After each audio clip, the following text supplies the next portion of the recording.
네, 안녕하세요. 박종일 선생님입니다. 네, 이번 영상에서는 구글에서 제공하는 사이트 도구에 대해서 알아보도록 하겠습니다.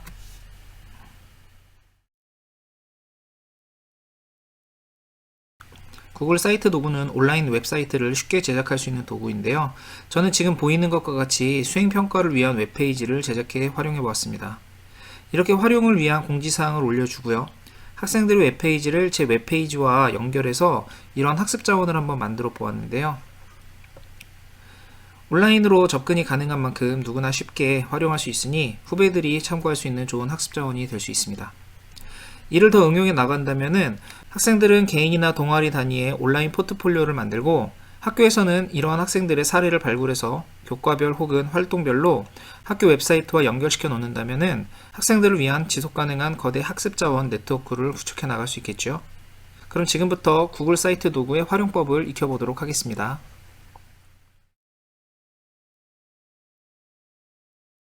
지금 보이는 페이지가 사이트 도구의 메인 화면인데요. 앞으로 여러분들이 웹페이지를 만들게 되면 제작한 웹페이지를 한눈에 볼 수 있도록 만들어주는 화면입니다. 이 페이지로 들어오기 위해서는 위쪽에 구글 앱 메뉴에서 사이트 도구를 클릭하셔도 되고요. 구글 검색 엔진에서 구글 사이트 도구를 검색해 들어오셔도 됩니다. 하지만 조금 이따 보시면 알겠지만 구글 드라이브에도 파일이 저장되기 때문에 저는 이 페이지를 그다지 많이 활용하지 않습니다. 그렇다면 제가 이 페이지를 보여드린 이유는 여기 왼쪽 상단을 보면 메뉴 버튼이 있죠. 이 버튼을 클릭해 보면 이렇게 하위 메뉴가 나오게 되는데 그 중에서 사이트 도구와 기존 사이트 도구라고 하는 게 있습니다. 자, 둘의 차이는 사실 구글에서 사이트 도구를 리뉴얼한 게 그리 오래되지 않습니다. 그래서 이렇게 기존 사이트 도구 메뉴가 아직 살아있고요.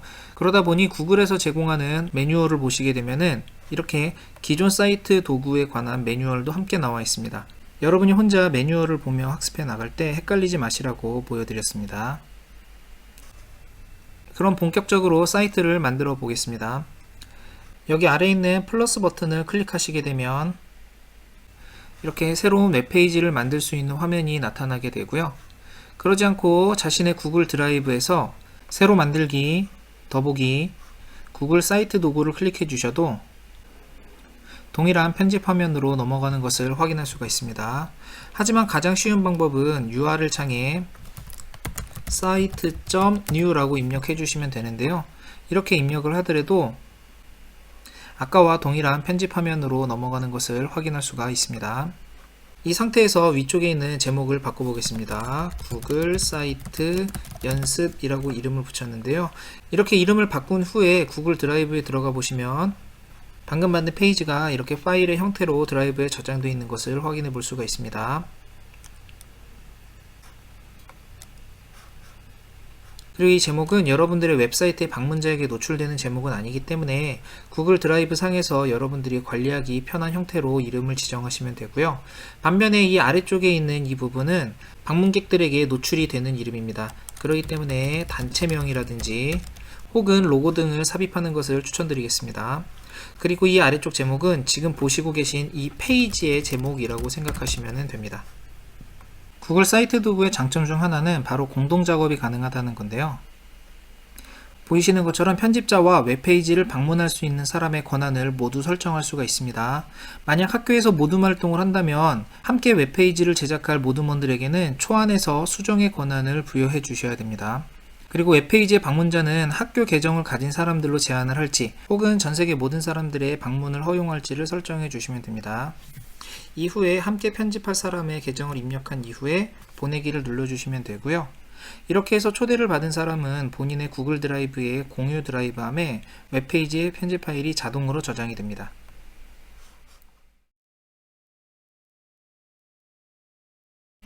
이제 웹사이트를 편집하는 방법인데요. 화면을 보면 알겠지만 매우 직관적으로 구성되어 있습니다. 여기 왼쪽은 여러분이 만들 웹페이지의 편집 화면이고요.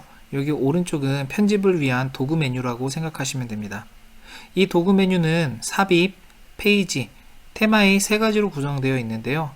일단 가장 쉬운 테마부터 설명드리자면 이렇게 클릭만 해보시면 미리 설정되어 있는 분위기로 페이지가 변경되는 것을 확인해 볼 수가 있습니다.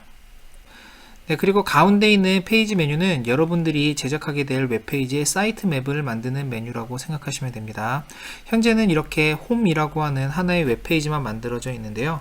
아래쪽에 있는 플러스 버튼을 누르게 되면은 새 페이지를 만드는 창이 나타나게 되고요. 이렇게 이름을 작성한 이후에 완료를 눌러주시게 되면 새로운 페이지가 나타나는 것을 확인해 볼 수가 있습니다. 그리고 웹페이지 상단 메뉴에도 이렇게 메뉴가 나오는 것을 확인해 볼 수가 있습니다. 그리고 제작한 웹페이지 안에 하위 페이지를 만들 수도 있는데요. 이쪽에 오른쪽을 클릭하신 이후에 하위 페이지 추가를 누르시면은 역시 똑같이 페이지를 만드는 메뉴가 나타나게 되고요. 하위 페이지를 만든 것이기 때문에 지금 보이시는 것처럼 비교과 활동 안에 과학이라고 하는 하위 페이지가 생기는 것을 확인해 볼 수가 있습니다. 이 안에 이렇게 또 다른 하위 페이지를 만들어 나갈 수가 있습니다. 상단 바에도 이렇게 웹페이지가 하위 페이지로 나오는 것을 확인해 볼 수가 있습니다. 여기서 한 가지 말씀을 드리자면은 자신의 웹페이지를 만들 때에는 다짜고짜 만들기 시작하면 나중에 각 페이지를 관리하는 게 매우 복잡해질 수가 있습니다. 그러니 어떤 대주제의 메뉴를 만들고 또 그 안에 어떤 하위 페이지를 만들어 나갈 것인지에 대해서 사전에 고민해 보실 것을 추천드립니다. 예를 들어 학생들이 학교 생활에 대한 온라인 포트폴리오를 만든다면 저처럼 교과 활동과 비교과 활동으로 구분해 나갈 수도 있겠지만 어떤 학생은 1학년, 2학년, 3학년 이렇게 학년별 메뉴를 만들 수도 있겠죠. 자, 그럼 이제 여러분들이 가장 많이 활용하게 될 삽입 메뉴인데요. 삽입 메뉴는 어떤 메뉴인지 아시겠죠? 이렇게 텍스트나 이미지 등을 삽입할 수가 있고요. 혹은 자기 구글 드라이브에 있는 파일을 첨부할 때 쓰는 메뉴입니다. 그리고 여기에 있는 삽입 메뉴는 HTML 등을 삽입할 때 쓰는 메뉴인데요. 구글 사이트 도구는 편집이 편한 대신에 다양한 기능을 포함하고 있지는 않습니다. 그래서 표를 삽입하는 것도 어려운데요. 이럴 때 HTML로 코딩을 할 줄 안다면 그 삽입 기능을 활용해서 보다 풍성하게 페이지를 만들 수가 있습니다.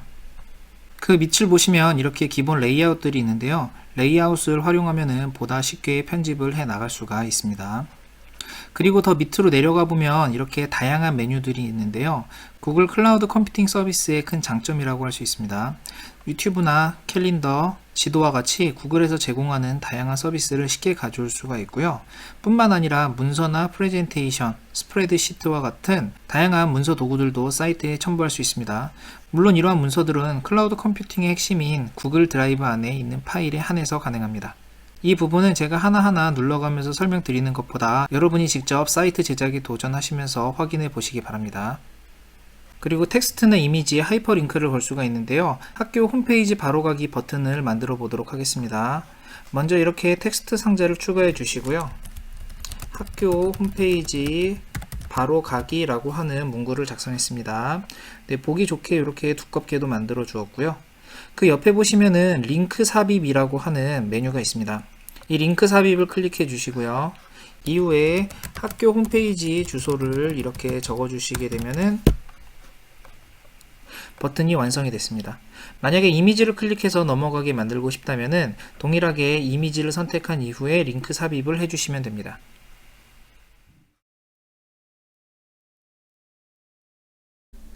이제 사이트 도구를 활용해 웹페이지를 만드는 마지막 단계인데요. 온라인에 게시하는 방법입니다. 게시를 하기 전 마지막으로 점검을 해보시는 게 좋겠죠? 여기 위에 보시면 미리 보기가 있습니다. 자, 미리 보기를 클릭하시게 되면 여러분들이 방금 만든 웹페이지 초안을 확인해 볼 수가 있는데요. 스마트폰 버전으로도 확인이 되고 PC 버전으로도 확인이 가능합니다. 그리고 각 페이지마다 이렇게 연결이 잘 되어 있는지를 확인해 볼 수가 있고요. 아까 만들었던 하이퍼링크가 잘 작동하는지 여부도 확인해 볼 수가 있습니다. 이렇게 편집 초안의 확인이 완료되었다면 다시 편집 화면으로 돌아와 여기 위에 있는 게시 버튼을 눌러주시면 됩니다. 그러면 방금 만든 웹사이트의 주소를 만드는 창이 나타나게 되는데요. 여러분이 희망하는 유니크한 주소를 입력해 주시면 됩니다. 저는 샘플 사이트라고 하는 주소를 만들어 보았습니다. 그리고 게시 전에 내 사이트에 들어와서 볼 수 있는 사람들의 범위를 다시 한번 확인해 주시면 되고요. 이후에 검색 가능 여부를 선택하시면 되는데요. 보이시는 것처럼 선택을 하게 되면 구글 검색을 통해서 전 세계 사람들이 모두 접근 가능한 웹사이트가 되는 것이고요. 선택하지 않는다면 여러분들이 설정한 주소를 알아야지만 들어올 수 있는 웹사이트가 되는 것입니다. 저는 가급적이면 검색이 가능하도록 만드는 것을 추천드리는데요. 지금 여러분들이 제 영상을 보고 정보를 얻은 것처럼 다른 사람들도 여러분이 만든 자료를 보며 학습해 나가는 모습을 원하기 때문입니다. 이렇게까지 설정이 완료되었다면 이제 마지막으로 게시를 클릭해 주시면 되고요. 이제 비로소 여러분들이 만든 웹사이트가 온라인에 게시가 되었습니다. 이후에 유의할 점은 여러분들이 이렇게 웹페이지를 만든 다음에 수정할 일이 생겼다면 수정을 한 이후에 다시 위에 있는 게시 버튼을 눌러 주셔야 한다는 겁니다. 그러지 않고 편집만 했다면 게시된 결과물의 마지막이 반영이 되지가 않습니다. 그러므로 반드시 편집을 했다면 게시 버튼을 눌러 주셔야 된다는 점 기억해 주시기 바랍니다. 자, 그리고 위에 있는 링크 버튼을 누르시게 되면은 여러분들의 사이트 주소가 나타나게 됩니다. 이 사이트 주소를 복사한 이후에 친구들이나 선생님들께 제공을 한다면 이 링크를 통해서 다른 사람들이 쉽게 여러분들의 사이트에 접근할 수가 있습니다. 그럼 여기까지 구글 사이트 도구의 활용 방법에 대해서 안내해 드렸습니다. 배운 내용을 바탕으로 한번 개인 사이트 제작에 도전해 보셨으면 좋겠습니다. 감사합니다.